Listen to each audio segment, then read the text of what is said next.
नमस्कार, मी विशाल पाटील आणि आपण पाहता आहात लोकशाही मराठी न्यूज चॅनल।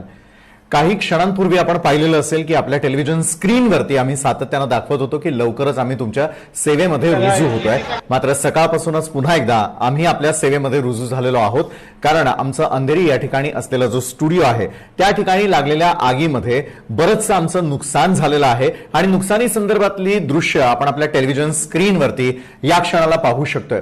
जर विचार करायला गेलं तर कुठल्याही वृत्तवाहिनीच्या इतिहासामध्ये अशा प्रकारचा प्रसंग येणं खरोखर अनेक वेळेला सेटबॅक ठरत असतं।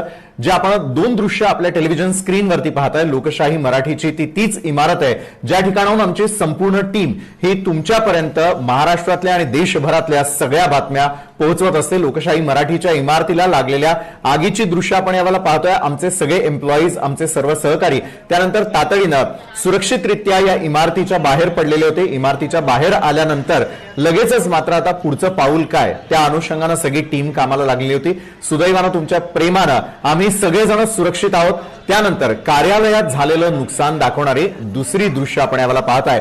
या संकटानंतरही आम्ही मात्र तुमच्या सेवेमध्ये रुजू झालेलो आहोत। आमची संपूर्ण टीम सातत्यानं संपूर्ण महाराष्ट्रभरातील, देशभरातील प्रत्येक बातमी तुमच्यापर्यंत पोहोचवण्याची कसोशीनं प्रयत्न करणार आहोत आणि त्याचाच हा भाग आपल्या सगळ्यांसमोर आम्ही दाखवतोय।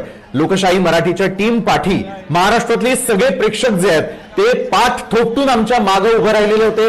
सर्वच राजकीय पक्ष असतील, नेते मंडळी असतील, प्रत्येकानं शाबासकीची थाप तर दिलेलीच आहे। मात्र दुसरीकडे आमच्या कार्यालयातलं झालेलं नुकसान जरी आपण एका बाजूला पाहत असलात तरी देखील आज लोकशाही मराठी मोठ्या दिमाखानं आज महाराष्ट्रात पार पडत असलेल्या सगळ्या मतदानासंदर्भातल्या इत्यंभूत बातम्या आपल्यापर्यंत पोहोचवण्यासाठी सज्ज आहे।